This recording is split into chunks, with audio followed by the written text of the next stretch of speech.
Si mantenemos distancia social, nos lavamos las manos, usamos mascarilla y atendemos las recomendaciones, es posible salir adelante. Juntos somos Diana, Verónica y Tony. Unidos por la Radio. Diana Verónica y Tony dan la bienvenida a nuestro invitado de la mañana. Hoy nos acompaña. Hoy nos acompaña y nos da mucho gusto por primera vez acá en Diana Verónica y Tony. Exacto. Nos da mucho gusto poder conversar sobre Cristosal y sobre su primer director ejecutivo, si no mal recuerdo, de acuerdo a lo que leí. Noah Bullock, bienvenido, ¿cómo estás? Bienvenido a Diana Verónica y Tony. Hola. Hola. Le ponemos un mute. Perdón. Buenos días. ¿Qué tal? ¿Cómo están? Hola, muy bien, Noah, qué gusto tenerte con nosotros. Gracias por haber aceptado nuestra entrevista. No, el gusto es mío, sí, la verdad que sí, gracias. Es primera vez que Noah, que es como tú lo decías, Diana Verónica, entiendo, es el primer director ejecutivo de Cristosal en El Salvador. Vamos a conocer qué es Cristosal primero, rápidamente, y a Noah también, que es bastante joven. ¿Cuántos años tienes, Noah? 38 años. Sí, está cipotón. ¿38 o 48? No. 38. 38, Ah, sí, está 38, bicho, 30. sí, todavía Sí, está bicho. 38. Ok, y es que hemos hablado mucho de Cristosal en la historia salvadoreña, ¿verdad? Pero en realidad no conocemos a profundidad de qué trata Cristosal. ¿Qué es Cristosal, Noah? Bueno, Cristosal es una organización de derechos humanos.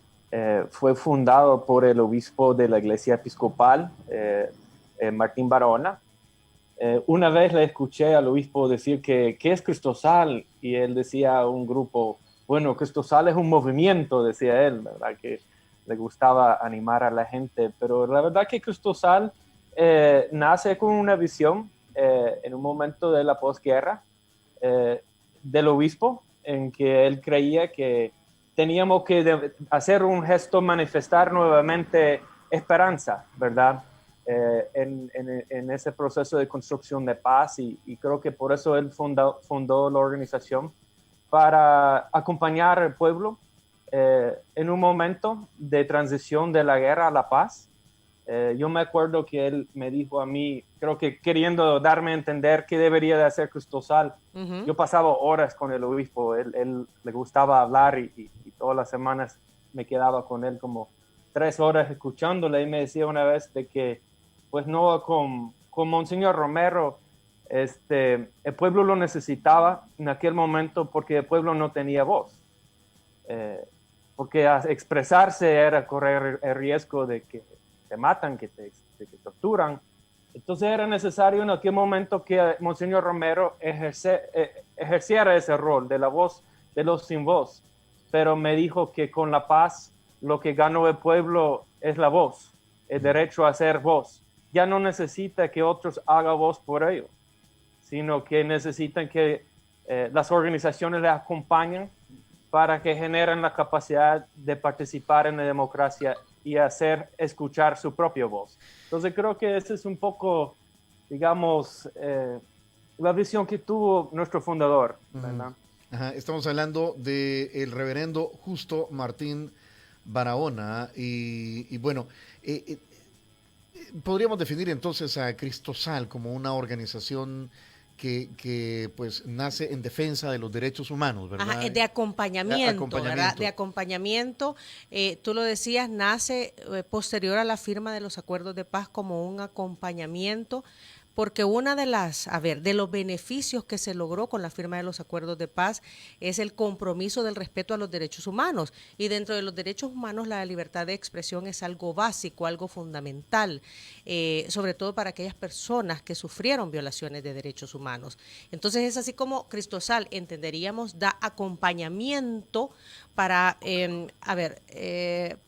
para fortalecer la expresión de aquellos que necesitaban dar a conocer su situación de violaciones en derechos humanos. Y en ese marco, Noah, se han cumplido 29 años de la firma de los acuerdos de paz y creo que ha sido una de las conmemoraciones más polémicas. Ayer lo comentábamos. Creo que el presidente de la República, al querer minimizar o al querer quitarle mérito. Mérito, ajá, o la trascendencia que tuvo la firma de los acuerdos de paz. Lo que hizo fue impulsarla más. Sí, y decíamos ayer con Tony, no sé si tú lo ves. ¿Cuántos años tienes de estar en El Salvador? 15 años. 15 años, ok, entonces sí ya tienes una referencia. Sí. Decíamos con Tony, pasó de ser la conmemoración de la firma de los acuerdos de paz cada 16 de enero, más que un acto protocolario, como se había venido haciendo, pasó a ser un acto de reivindicación de la firma de los acuerdos de paz. De manera natural. De manera natural, ajá. ¿Cómo lo han visto ustedes, no? Bueno, esa campaña Prohibido Olvidar para mí ha sido realmente hermoso, ¿verdad? Quizás una de las críticas que se han hecho a los acuerdos de paz es que fue un acuerdo entre los actores, pero no incluía las víctimas. Y en este aniversario, a través de esa campaña, creo que las víctimas hicieron una toma del aniversario, ¿no? Se expresaron exactamente, hicieron escuchar su voz, sus historias, y esta expresión creo que fue una manera para decir de que el proceso no fue una farsa, no ha sido en vano. Algo se ha logrado, imperfecto, pero ya no podemos hablar de los actos de graves violaciones del pasado hoy, ¿verdad? Hay problemas, hay todavía violaciones de derechos humanos, pero no hay escuadrones de la muerte, no hay grandes masacres como hubieron, y hay cierta libertad de expresión, participación en la política, y bueno, las bases de una democracia en desarrollo ahí están todavía, ¿verdad? Uh-huh. Antes de continuar, Noah, dijimos que íbamos a conocerte también.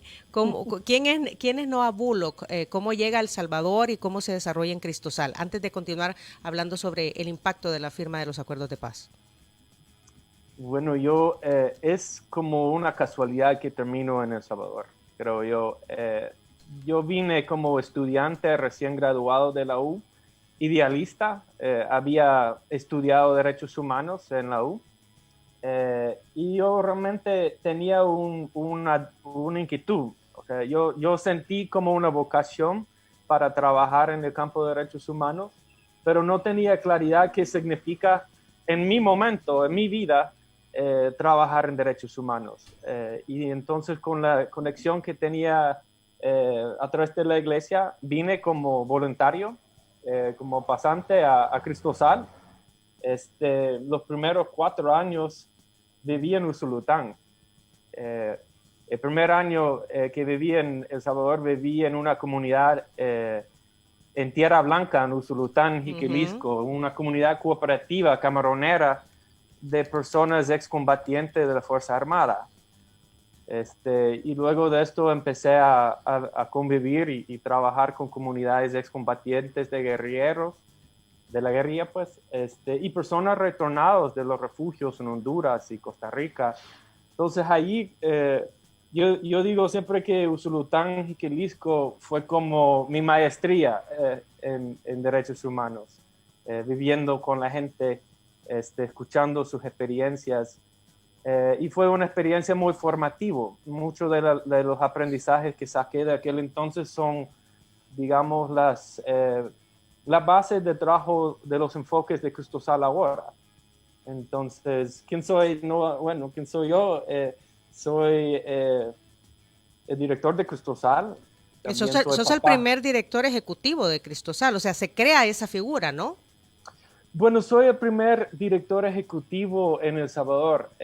Hubo uno voluntario antes, que se llama el padre Richard Bauer, pero sí, yo soy el primer director presente en el país, y sí, ha sido interesante. 10 años tengo de estar en la dirección. Y 15 años de estar en El Salvador. A ver, Noah, entonces retomando el tema del impacto de los acuerdos de paz, tú lo has dicho, o sea, yo saqué mi maestría en Derechos Humanos, que es lo que estudiaste, ya en el campo, ¿no? En el territorio, por así decirlo, y conviviste con la gente, y entonces entendiste tu papel dentro del trabajo de Derechos Humanos. Retomando entonces este 29 aniversario de la firma de los acuerdos de paz, y cómo se ha conmemorado. Tú dices, ha sido algo muy significativo, muy lindo lo que ha pasado durante el fin de semana. y ha sido orgánico además. Y si te das cuenta, y yo no sé si tú lo has visualizado también, Tony, no hubo expresiones de odio, no hubo expresiones de venganza, no, hubo expresiones, así me impactó a mí y yo no quisiera que esto volviera a suceder. O sea, los acuerdos de paz para mí sí fueron importantes porque durante la guerra esto así me impactó a mi vida, a mi familia, y no quiero que esto vuelva a suceder. Ahora, enfrentamos desplazamientos forzados internos actualmente. Hemos visto esta tragedia humana, este drama que ha ocurrido, vaya, con esta caravana migrante, que para mí, pues los tiempos, o sea, demasiada coincidencia con el cambio de gobierno en Estados Unidos. Sí, de repente quieren aprovechar la coyuntura en Estados Unidos. ¿Qué saben ustedes de esta caravana migrante, por ejemplo? Porque no es como que en Honduras, o sea, ¿quién organiza a esta gente? Noah. Sí, bueno, yo no quisiera especular sobre quién organiza a la gente.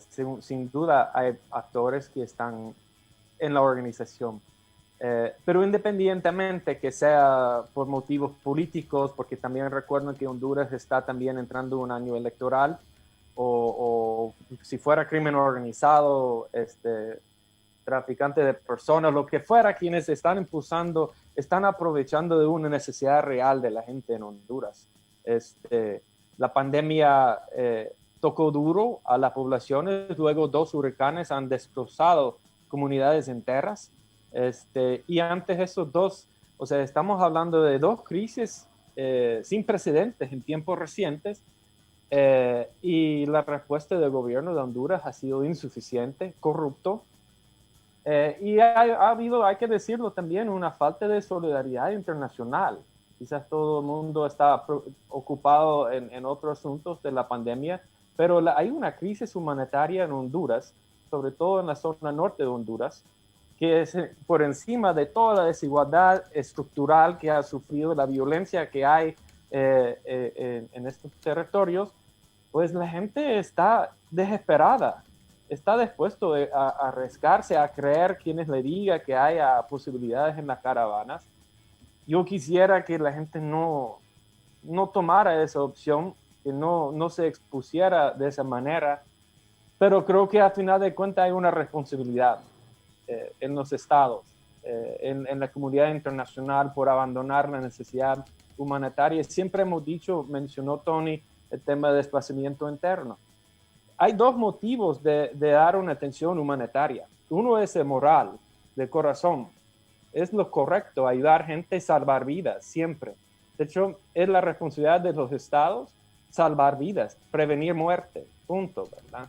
Pero por otro lado, hay una razón estratégica, una necesidad humanitaria desatendida es la base del próximo crisis. No manejar bien y atender a las necesidades humanitarias es condenar a que este grupo, esta comunidad o incluso esta crisis se pasa a otros países. Y eso es lo que estamos viendo con las caravanas. Criminalizar a la gente por participar en las caravanas no es correcto. Es complejo el tema del derecho a migrar en contexto de pandemia. Creo que merece un análisis legal, un análisis un poco más profundo, porque en contexto de pandemia también los estados tienen derecho o tienen la obligación de manejar la crisis, y eso implica también con ciertas limitaciones restringir ciertos derechos. Pero cuando la gente necesita comer, cuando se está muriendo de hambre, cuando ya no tiene casa, ya no tiene ropa, pues están buscando opciones. Cuando ya no tiene trabajo. Escuchábamos declaraciones a través de diferentes notas periodísticas, Noah, de las personas que van en esa caravana, que empezaron 2.000, 4.000 y al final creo que se habla un número de 15.000 personas, porque poco a poco se van uniendo. Y no es ajeno, lo que pasa en Honduras no es ajeno a El Salvador ni es ajeno a Guatemala. O sea, el Triángulo Norte comparte esa misma situación, ¿no? De que las necesidades básicas de cierta parte de la población no están satisfechas. Pero los gobiernos no hacen, al parecer, no se hace lo suficiente por llenar estas necesidades que son derechos humanos básicos. Noah, ¿cómo lo ven ustedes? Sí, De hecho, como ayer estuvimos celebrando el día de Dr. Martin Luther King, estaba recordando una frase de él. Él decía de que en la sociedad, en aquel momento en Estados Unidos, de que lo que hay es una especie de socialismo para los ricos y un capitalismo puro y duro para los pobres. Es decir, que el Estado y los recursos dan protección hacia los grupos que ya tienen, y para los más pobres es siempre ver cómo se hacen, ¿verdad? Yo le pongo ejemplos en las comunidades. Pues si la comunidad quiere una calle, tiene que salir el sábado a trabajar que haya calle. Si la comunidad quiere energía eléctrica, tiene que poner los postes y tender los alambres y mantener la red.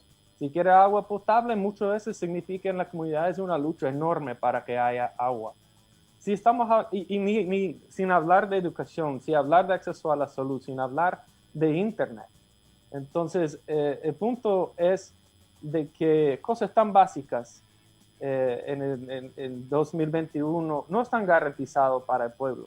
Y los pobres, para que tienen el mínimo acceso a esto, asumen esa responsabilidad. Y creo que ese es uno de los puntos que tenemos que reflexionar, sobre todo en la pandemia, porque no nos toca igual. Sí ha sido duro estar aislados, sí ha sido duro ver que amistades, familiares se enferman o incluso se mueren, pero a los pobres que ya estaba en el rojo, ya estaba con un déficit, sufrieron más. Y continúan sufriendo más. Ahora bien, hay solidaridad de los países, de alguna manera, tal vez no como se esperaba, por el hecho de que la pandemia ha afectado a todos los países del mundo. Pero, por el otro lado, también se habla de posibles actos de corrupción dentro de toda esta ayuda, Noah. ¿Qué deberíamos de estar viendo? ¿Cuál debería ser el deber ser para que en realidad no se den estas migraciones como las estamos viendo en el caso en estos momentos, por ejemplo, de Honduras? ¿Qué deberían estar haciendo los gobiernos? Bueno, tocó el tema de la corrupción en la administración de los fondos de emergencia. En todos los países del mundo, los gobiernos han tenido acceso a cantidades de dinero impresionantes. El Salvador no es la excepción. Y la administración de estos fondos no ha sido en Guatemala, Honduras y El Salvador lo más transparente. Entonces, eso es una traición terrible al sacrificio que hace el pueblo de asumir la responsabilidad de una deuda que todos pagan. En un momento de emergencia, el pueblo hizo un sacrificio y a cambio de eso algunos se han decidido lucrarse de ello. Entonces creo que ese es un pecado tremendo. Y lastimosamente la corrupción no es aislado, no es nuevo, es estructural y es histórico. Entonces debe ser en el tema de corrupción, y aquí le voy a dar un poco de razón al presidente. Él él invitó a la Organización de Estados Americanos a crear una misión internacional, una comisión internacional contra la impunidad. La comisión que estableció el presidente Bukele en aquel momento, no, según nuestros criterios, no tenía todos los elementos de independencia, facultades, capacidades que requiere una comisión de esa naturaleza, como lo que tuvieron en Guatemala y por un rato en Honduras. Entonces, nuestra posición es de que esa es una oportunidad todavía. Ahí está la institución, la CECIS, hay que fortalecerla, hay que independizarlo del Ejecutivo para que la comunidad internacional acompañe el proceso en El Salvador de combatir la impunidad y la corrupción. Yo creo que es necesario esa medida de un acompañamiento internacional, porque ya es mucho tiempo de que la cooperación técnica, la cooperación financiera, no ha logrado reformar realmente el sistema de justicia para poder decir que ya no hay corrupción. Ahora, entonces, Noah, tú le das tu voto de confianza a las CICIES, a esta institución que fue creada como apoyo a solicitud del Ejecutivo. Sí, como parte de la Organización de Estados Americanos. Hay que señalar, Tony, que la CICIE ya presentó casos de posibles actos de corrupción a la Fiscalía General de la República. Ajá, pero vaya... son situaciones que se están investigando. Se están investigando. ¿Tú ¿Tú crees todavía o consideras que la CICIG está dando los frutos que se esperaban de ella? No, para nada, Tony, gracias. La verdad es que la CICIG, tal como esté ahora, es un riesgo. Implica un riesgo porque es muy débil, depende del Ejecutivo y fácilmente puede ser politizado. Se puede convertir en un instrumento político para reprimir o investigar a la oposición del partido oficial, o peor. Entonces lo vemos como un riesgo, pero si lo logramos reformar, si lo logramos independizar y fortalecer, es una gran oportunidad. Vemos los resultados que hubieron en Guatemala, vemos los resultados que hubieron en Honduras. Claro, no es de hacer un copy-paste y clonar exactamente esas experiencias. También hay una oportunidad de construir una experiencia salvadoreña propia, pero creemos que es necesario. Y de hecho, con una coalición de organizaciones estamos trabajando para desarrollar una propuesta de ley que daría este rango legislativo a la CICIG, lo independiza, le da más facultades y herramientas para el trabajo, y creemos que este tiene que ser una de las apuestas principales para combatir la corrupción. Ok, a ver, reiteramos eso, entonces, Noa, están junto con Cristosal y otras organizaciones, dice, buscando, la oportunidad para que la CICIG se vuelva totalmente independiente del órgano ejecutivo, pero para esto es necesario fortalecerla. ¿Fortalecerla con quiénes? ¿Organizaciones internacionales? Cuando hablo de fortalecerla, me refiero a sus facultades. Hay que darle mayor autonomía en la investigación, hay que darle la facultad para acompañar a la Fiscalía en la parte de la querella, de la judicialización de casos. Hay que darle autonomía y capacidades de seleccionar cuáles casos se van a investigar y mayor niveles de transparencia. Está limitado la CICIG ahorita en lo que puede decir en público. Entonces creo que la CICIG debería de obedecer a la sociedad en general y no al Ejecutivo. Entonces, para ello necesitamos como darles esas facultades de transparencia. De tipo legal, entonces. ¿Quiénes más están en esta iniciativa? ¿Qué otras organizaciones? Pues empezamos con una coalición chiquito de organizaciones. Trascoda, Los Siempre Sospechosos de Todos, Azul Originario, pero está creciendo. Estamos conversando con muchas organizaciones, hay mucho interés. Creo que el contexto político hace urgente esa acción. Noa, tú hablaste del desplazamiento, han hablado ustedes del desplazamiento forzado producto de la violencia, pero la pandemia pues es un elemento que no estaba antes y que ha venido a sumar. Y a agravar la situación. A agravar la situación. Y ahí vemos estas caravanas, esto que salió de Honduras y sabemos que hay algunos salvadoreños ahí también. ¿Cómo ha incidido la pandemia en este fenómeno del desplazamiento forzado interno? ¿Qué reportes o qué investigaciones tienen ustedes? Sí, esa es una muy buena pregunta. Sobre todo en los momentos de los encierros, vimos de que había poblaciones más vulnerables, entre ellos los desplazados internos, porque hemos venido acompañando grupos de familias en proceso de reubicación, de reconstrucción de proyectos de vida, pero estos proyectos de vida estaban muy frágiles en el momento en que cayó la pandemia. Entonces, muchos de los desplazados internos, cuando empiezan a reconstruir proyectos económicos, pues lo hacen en la economía informal. Entonces ese fue el primer sector de la economía afectada cuando se cierra todo, ¿no?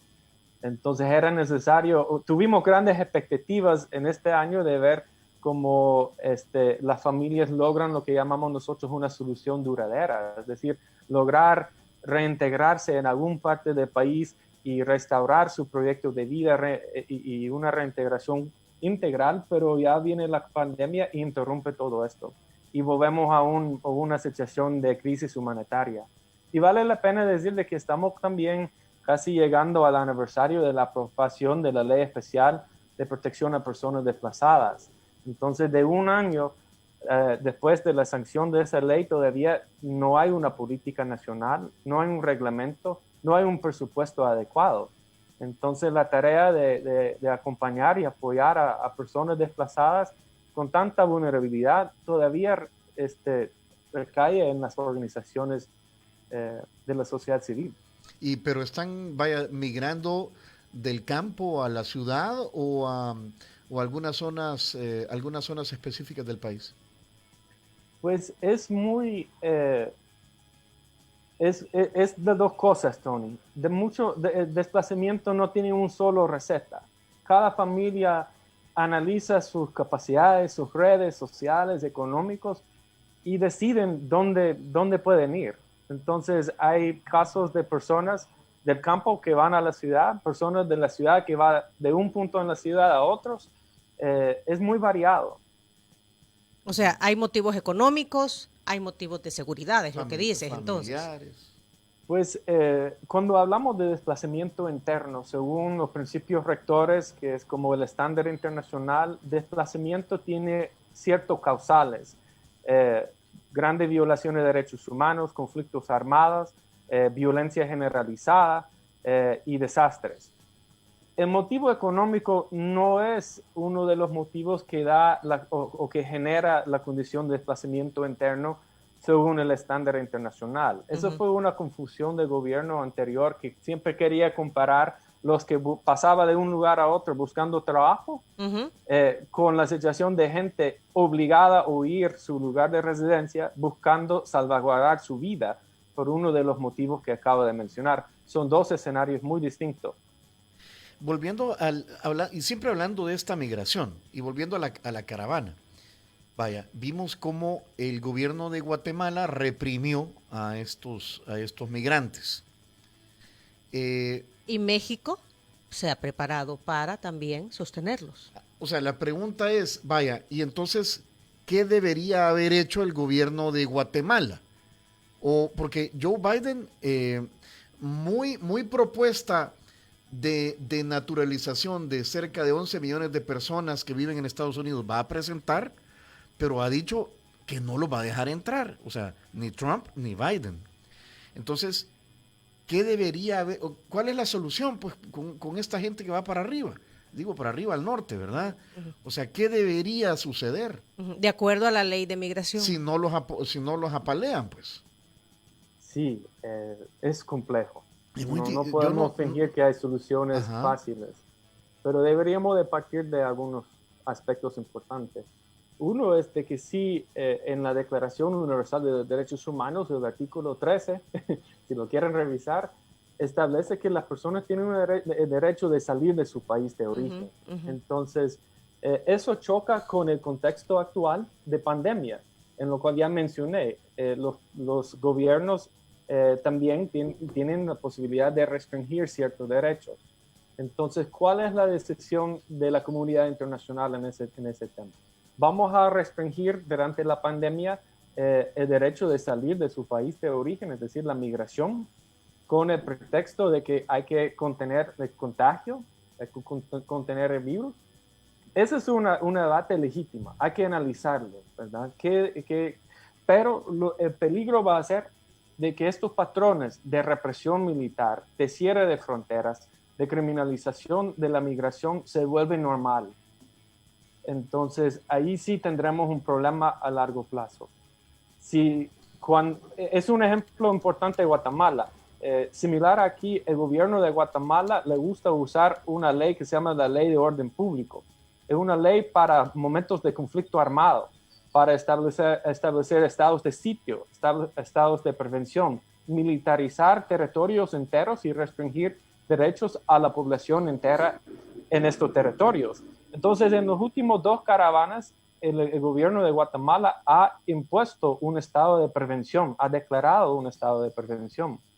Y esto así militariza territorios fronterizos enteras. Y es parte de una tendencia de gobernar o administrar el Estado a través de las Fuerzas Armadas.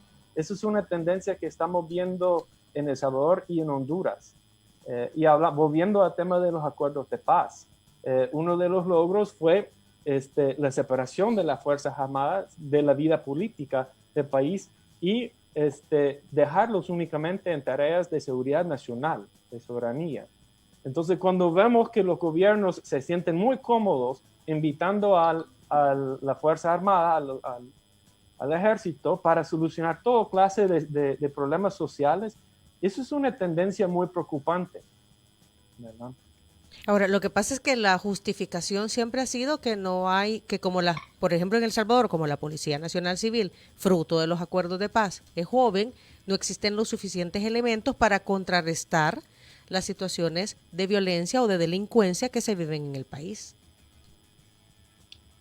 Sí, pero yo creo que ese argumento es interesante porque se supone de que la única solución a la violencia social es la represión, es la fuerza militar. Y creo que ya tenemos suficiente tiempo de estar experimentando con estos enfoques represivos para concluir que ya toca otros enfoques, ¿no? Okay. Vuelvo al tema y tú dijiste es complejo, pero vaya, si no los hubiesen apaleado, ellos hubieran seguido y hubieran llegado a la frontera, o estarían llegando a la frontera con México. Guatemala-México. Uh-huh. Guatemala-México. Y ahí hay otro país, otra realidad, otras leyes. Y por eso decía, y también otros preparativos, porque el gobierno de México también ya movilizó elementos de seguridad a su frontera. Ajá. Y los coyotes, según lo que he escuchado, le están vendiendo a la gente que con Joe Biden, entonces como ya no está Donald Trump, la cosa va a cambiar y va a ser fácil ingresar a los Estados Unidos. O que van a lograr llegar y ya estando allá los trámites van a ser más fáciles porque la política de Joe Biden ante los inmigrantes será mucho más humana. Uh-huh. Yo propongo que tomamos una pausa a reconocer de que hoy es el último día de la gestión de gobierno de Donald Trump. Así que saludos. Salud. Amén. Aleluya. Sí, yo esperaba, ya son 40 minutos de entrevista y no hemos podido reconocer esto. No, a eso vamos, ajá. Yo le iba a decir al principio que hoy vi un amanecer tan hermoso y en serio lo vi. Estaba nublado aquí en El Salvador, pero de Santa Tecla. Uy, un gran arcoíris de colores. Mañana lo verás más lindo, seguramente. Sí, pero bueno, sí, hay que hablar de la política migratoria de Estados Unidos. ¿Qué va a cambiar? ¿Cuándo lo va a cambiar? Creo que, y no sé, a mí me gustaría hablar un poco sobre lo que esperamos de una administración Biden en general. Uh-huh. Y yo creo que lo que hay que ver es de que cuál es el mandato que el pueblo estadounidense ha dado a este señor Biden. Recordamos de que los candidatos demócratas, unos se identificaban como socialistas, había una diversidad de personas y quien ganó era el más moderado. Entonces, el mandato general que tiene Biden es un regresar a la normalidad. Y un regresar a la normalidad con cierta expectativa de cambios de corte progresista. Entonces, él mismo ha dicho que sus prioridades en los primeros 100 días van a ser, obviamente, la pandemia, la recuperación económica, pero cambio climático, la justicia racial, y la justicia social en temas de salud, de seguro médico y todo esto. Entonces se ve algo interesante. Donald Trump llevó el país a ciertos extremos que ha abierto la posibilidad de hacer unas reformas más progresistas en ciertos temas. Solo hablar de cambio climático, por ejemplo, es un cambio, y reconocerlo es un cambio importante, ¿no? Uh-huh. Reconocer la discriminación sistémica racial que hay en Estados Unidos es importante. Que Joe Biden sea progresista, que los movimientos que vimos en las calles en el verano de Estados Unidos quería, quizás no va a ser tan radical, pero va a intentar impulsar ciertos cambios. En materia de migración se ha comprometido con restaurar el sistema de protección internacional. Y un compromiso, es decir, el sistema de refugio en Estados Unidos, que ha sido desmantelado con programas de retorno a México y otras acciones más de la administración Trump. Entonces, hay expectativa de cambios, de reformas, y de hecho las graves violaciones de derechos humanos cometidas por la administración Trump hacia la población migrante con políticas de separación de familias, de ver niños en jaulas, como decían, ¿verdad? Generó un rechazo hasta un cierto punto bipartidario en Estados Unidos. Estas son las primeras cosas que se van a empezar a cambiar. Los aspectos más atroces de la política del presidente Trump. Pero va a tardar más en abrir la frontera. Va a tardar más en desmantelar los acuerdos de tercer país que tiene con Honduras, Guatemala y El Salvador. Y yo, siendo honesto y un poco más, no pesimista, pero pragmático, no le conviene a una administración Biden de que haya caravanas llegando a la frontera sur de Estados Unidos. Él quizás promete una agenda progresista en materia de la política migratoria, pero la llegada de caravanas masivas inmediatamente va a cerrar el espacio político, el margen político que él tenga para impulsar estos cambios por las fuerzas reaccionarias en Estados Unidos. O sea, va a ser contraproducente, dices tú, la llegada de estas caravanas. Las caravanas se le hacen más difícil a él maniobrar internamente, es lo que dices. Así es. Yo creo que la mejor opción que tiene la administración Biden, y se lo hemos hecho saber, es liderar una coalición internacional para apoyar, atender a la crisis humanitaria, empezando en Honduras y Guatemala, pero también colaborando con El Salvador para estabilizar después de las grandes rupturas económicas por la pandemia y luego los desastres que pasaron en los países vecinos. Yo creo que, como decía, mejor atender a la crisis en los países donde se originan, en vez de esperar tener una nueva crisis humanitaria en la frontera sur de Estados Unidos. Ahora, esa relación, la relación de la administración Biden para con nuestro país, desde el momento en que ya no estará Ronald Johnson, que anoche fue condecorado por el presidente Nayib Bukele y que se va mañana, pues definitivamente hay expectativas de que va a cambiar.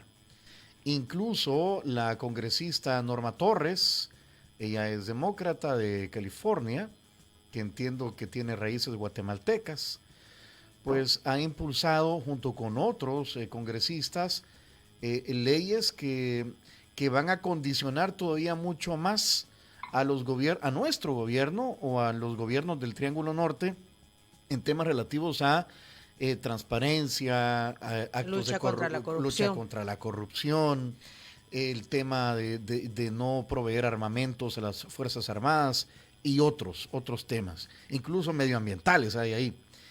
Es decir, la relación va a cambiar. ¿Qué esperas tú? Y habrá que ver a quién envían también, ¿verdad? Porque, dependemos mucho de los Estados Unidos. Eso nadie lo puede negar. Bueno, las remesas familiares, sí, ¿verdad? La principal fuente de ingresos a El Salvador, que en el año de pandemia es el único rubro que creció. ¿Cuáles son tus expectativas, Noa, con respecto a esto desde Cristosal? Sí, parte de ese regreso a la normalidad, cuando lo tratamos de aplicar a la política al exterior de Estados Unidos, la administración Biden va a querer rescatar sus alianzas tradicionales, sus aliados tradicionales en el mundo, en Europa, sobre todo, y otros. Y va a querer reactivar las organizaciones multilaterales, como la ONU, como la OEA, como el OMS, para poder proyectar nuevamente en el mundo o promover nuevamente en el mundo un retorno a un orden internacional basado en principios y leyes. O sea, yo no soy tan ingenuo para creer que eso ha significado de que este sistema anterior garantizaba los derechos y la paz, pero lo que se impulsaba a través de estas organizaciones internacionales era cierta orden, principios, reglas que permitía de que pues no era puro ejercicio de poder que iba a dominar en el mundo, sino que los poderes iban a estar un poco limitados sobre la base de los compromisos que adquieren. Entonces eso significa que en el contexto de nuevos poderes emergentes como China, Irán, Brasil, Rusia, que son gobiernos poco democráticos o muy autoritarios, Estados Unidos va a querer marcar una diferencia, va a querer mandar señales de que, bueno, hay un nuevo conflicto geopolítico y es entre países democráticos y otros países autoritarios. Y creo que ese va a ser el enfoque que se aplica también a Centroamérica. Se ve las causas de la migración radicado mucho en la calidad de la gobernanza, en la corrupción, la falta de Estado de Derecho, la falta de transparencia.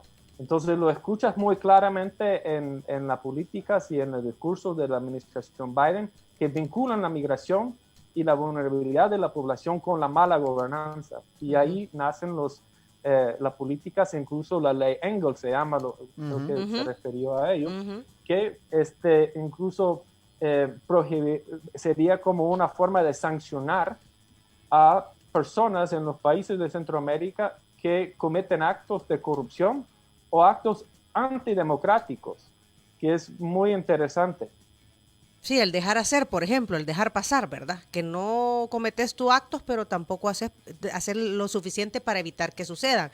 No ha dicho algo muy interesante. O sea, el nuevo dice orden o conflicto geopolítico es entre, o sea, desde la visión que podría tener la administración Biden o los Estados Unidos, es entre los países democráticos y los países autoritarios. Y así buscará la administración Biden pues sancionar a los que no entren en ese esquema de democracia. Noah. Sí, se oye esto, y yo creo que hay que ver también lo que pasó el 6 de enero en Estados Unidos.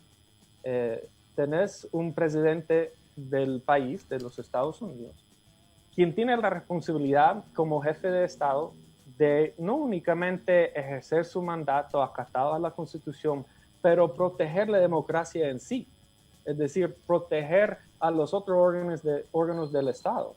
¿Y qué hace el presidente Trump? Incita a unos insurreccionistas para que tomen el Capitolio y hacen un golpe hacia otro órgano del Estado y intervienen, hacen un atentado en contra de un proceso, una institución democrática que son las elecciones. Entonces, esta ha generado un rechazo enorme, casi universal, con excepciones en el Partido Republicano, hacia ese tipo de ejercicio autoritario de poder. Entonces, lo que pasó el 6 de enero le abre mucha posibilidad y hace como aún más importante que el presidente Biden se ve en Estados Unidos como un líder que ejerza su liderazgo para fortalecer nuevamente los sistemas y instituciones democráticas, las normas que fueron tan violadas por el presidente Trump, y va a también querer proyectar este tipo de acciones hacia afuera. Y yo decía de que las alianzas que se van a formar será sobre la base de que se coincida en principios democráticas y formas de gobernanza. O sea, poner orden en su casa, y al momento de poner orden en su casa, con esas acciones demostrar que se respeta las instituciones y que este sea un mensaje para el mundo, es lo que dices, Noah. ¿Verdad? Sí. Que este respeto que él va a promover, va a poner orden en su casa, por así decirlo, también sea el reflejo de, bueno, esto es lo que respetamos. Yo veo dos preocupaciones, por así decirlo, desde El Salvador, directamente con el tema migratorio. Uno es las familias salvadoreñas que están amparadas al TPS y que continúan en ese limbo migratorio, en ese limbo de que no saben si van a poder continuar viviendo en los Estados Unidos o existe la posibilidad de que sean deportados. Y por el otro lado es el tema de cómo evitar, ¿verdad?, que salvadoreños sigan migrando hacia los Estados Unidos por los temas que ya hemos hablado y que no es nada nuevo, son situaciones históricas. Ante estas situaciones, por ejemplo, para contrarrestar la migración por necesidades, el gobierno de los Estados Unidos ha desarrollado diferentes esquemas, que la Alianza para la Prosperidad, que el Triángulo Norte, Fomilenio 2, pues son proyectos que son precisamente para eso. ¿Qué cambios tú ves ahora con la llegada del presidente Biden en ambas situaciones? ¿Qué podríamos estar esperando? Pues usted mencionó, sí, ha habido como todo una sopa de iniciativas de desarrollo, de cooperación para el desarrollo. Exacto. Y yo creo que la conclusión, y no es tan nueva tampoco la conclusión, pero la conclusión de todo eso es: de nada sirve invertir en un país si el sistema de gobernanza no es transparente, que no hay un respeto al Estado de Derecho. Y entonces creo que por eso, a la par de la cooperación para el desarrollo, las iniciativas de crecimiento económico, se va a poner el foco sobre el tema de la gobernanza democrática, los estados de derecho y la corrupción, la impunidad, porque lo ven vinculado. No, ahí está la teoría también de justicia transicional o de desarrollo del sector de justicia. Un país democrático permite que haya un sistema capitalista sana porque garantizan estabilidad a través de la equidad ante la ley, de sistemas de transparencia. Y entonces hay un vínculo, se están identificando un vínculo entre los dos temas, de gobernanza y desarrollo económico. No puedes tener uno sin el otro. Ok. Eso es con respecto al acompañamiento. ¿Qué pasa con los salvadoreños que se encuentran en un limbo migratorio en los Estados Unidos? Que se habla de 200,000 familias por lo menos. Sí, yo entiendo de las comunicaciones de la administración Biden y sus planes que han presentado, de que los DACA, por ejemplo, los TPS, las personas que tienen más de 8 años de estar en Estados Unidos, estas situaciones migratorias se van a intentar a resolver, creo que por decreto ejecutivo, y luego crear programas más permanentes para normalizar el estatus migratorio para estas poblaciones. Yo no soy de la administración Biden, quizás por mis comentarios escucho como muy a favor, pero también es por no, hay mucha expectativa, ¿no? Ajá. Pero eso es lo que esperamos. Ajá. Y hay que responsabilizar al gobierno a que sí implementen estas reformas progresistas. Nos quedan 5 minutos de entrevista y yo quisiera escuchar por parte de Cristosal una reacción con respecto a lo que está ocurriendo todavía con los archivos, en que un juez pues está buscando información sobre la masacre de El Mozote. Y me llamó mucho la atención que el arzobispo de San Salvador, Monseñor Escobar Alas, dijo: no, a los archivos de el arzobispado no vamos a dejar que vengan o que accedan a ellos. Por parte del juzgado. Por parte de un juez. Del juez, o sea, es una orden judicial. Una orden del juez. Entonces dice que están, entiendo que dice que él dijo, son archivos que están vivos porque muchas de las víctimas siguen vivas. Y entonces ahí hay peligro, hay declaraciones, hay testigos, hay vulnerabilidad de las personas que tienen que ver con esto. Estoy tratando de plantear el argumento de Monseñor Escobar Alas. Pero por el otro lado hay una decisión de un juez, ¿verdad? Incluso, y antes había una sentencia de la Sala de lo Constitucional. Que si bien es cierto, dice que los archivos los debe resguardar tutela legal del arzobispado, pero que sí deben de estar a disposición de un juez para impartir justicia. Como organización de defensa de los derechos humanos, ¿cuál es la posición de Cristosal? Pues la posición nuestra es a favor de la justicia. cuesta entender las declaraciones del obispo.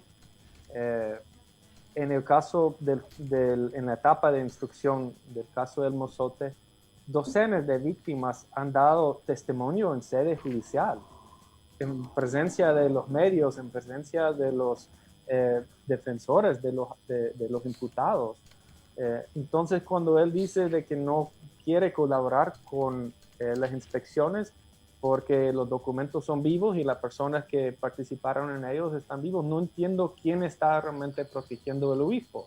Si las mismas víctimas ya se han declarado, han pedido a través de sus representantes legales estas inspecciones.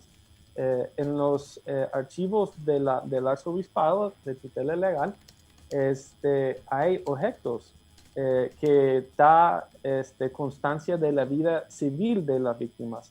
El mismo obispo ha mandado fotos de esto como una contribución al proceso judicial. Lo que las inspecciones buscan es nada más verificar estas fotos inspeccionando los archivos limitados, ni siquiera son todos los archivos.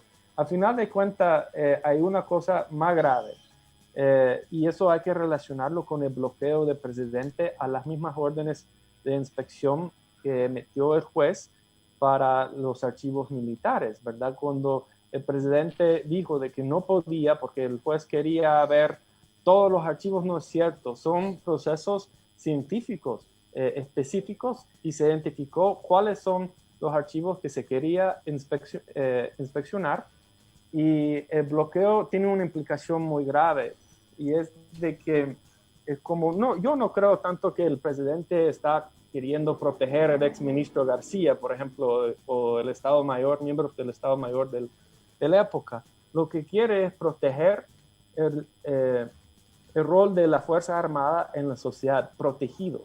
No quiere dejar que la Fuerza Armada sea sometido a un juez civil. Y hasta un cierto punto, cuando el arzobispo rechaza la orden judicial, que es obligatorio su cumplimiento, está también diciendo de que, bueno, nosotros como iglesia podemos ser exentos a una instancia judicial civil. Entonces, si el arzobispo, si el presidente puede ser exento de órdenes judiciales, ¿qué pasa entonces con el Estado de Derecho? Uh-huh. Es decir, ¿en qué estamos? O sea, hay un Estado de Derecho en que se aplica de manera igual, casos iguales, tratos iguales, o hay una situación en que la Fuerza Armada y otros actores, otras instituciones tienen una posición privilegiada. Y encima de esto hay que hablar, mucha gente ahora hablando por las víctimas. Las víctimas mismas están pidiendo las inspecciones y están pidiendo justicia. Entonces yo creo que es la responsabilidad, una reparación importante, colaborar y ser solidario con estas solicitudes de la víctima. Muy bien, Noah, son las 9 en punto, habíamos pactado esta entrevista hasta las 9 de la mañana. Muchísimas gracias, gusto de conocerte. Hablamos de todo un poco. Hablamos de todo un poco, sí, creo, y obviamente pues estamos a la expectativa de todos los puntos que hemos estado conversando, ¿verdad? Mucho gusto, y estamos siempre a las órdenes para dar a conocer lo que están haciendo desde Cristo Sal. Que siga tu día feliz, Noah. Sí. Que mañana el sol amanezca más brillante. Así es.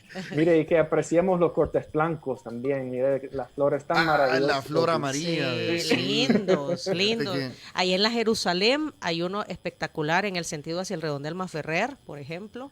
Y hemos visto otro en zona San Benito. Adelante del restaurante Wendy's. Sí, Dennis, que diga, Dennis. Hay varios. Ajá.